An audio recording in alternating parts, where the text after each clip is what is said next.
আসল ষড়যন্ত্র ফাঁস। লাইভে এসে কেঁদে কেঁদে ক্ষমা চেয়ে একই বললেন লাল কার্ড দেওয়া সেই ভাইরাল রেফারি।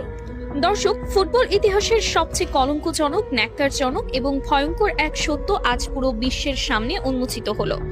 2026 ফিফা বিশ্বকাপের ফাইনালে যে রেফারির একটিমাত্র বিতর্কিত বাঁশিতে কোটি কোটি আর্জেন্টাইন সমর্থকের হৃদয় ভেঙে চুরমার হয়ে গিয়েছিল, যে রেফারির একটি অন্যায় লাল কার্ডের কারণে ফুটবলের জাদুকর লিওনেল মেসিকে শেষ বিদায় বেলায় মাঠের মধ্যে শিশুর মতো টুকরে কাঁদতে হয়েছিল, সেই খলনায়ক রেফারি এবার নিজেই লাইভে এসে এমন এক গা শিউরে ওঠা সত্য প্রকাশ করলেন, যা শুনে আজ ফিফার ভিত পর্যন্ত কেঁপে উঠেছে।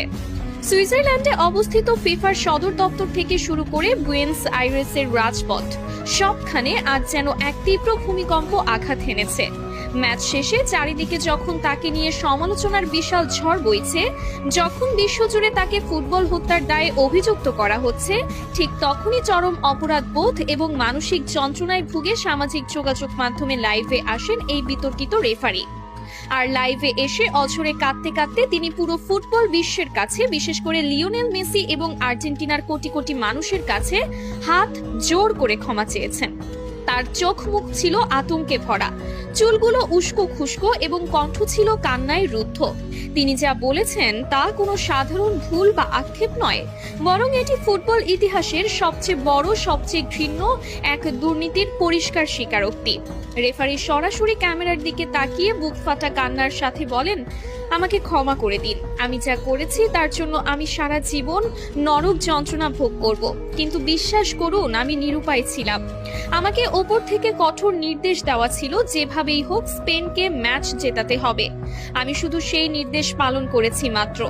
রেফারির এই একটি মাত্র বাক্য মুহূর্তের মধ্যেই পুরো বিশ্ব মিডিয়ায় দাবানলের মতো ছড়িয়ে পড়ে। সারা বিশ্বের ফুটবল বোদ্ধা থেকে শুরু করে সাধারণ ভক্তরা রীতিমতো স্তব্ধ হয়ে যান।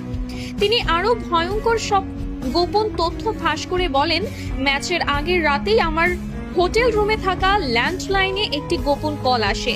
আমি ফোন তুলতেই ফিফার ভেতরের একটি শক্তিশালী সিন্ডিকেট এবং আন্ডারওয়ার্ল্ডের বেটিং মাফিয়াদের এক শীর্ষ কর্মকর্তা আমাকে পরিষ্কার ভাষায় হুমকি দেন।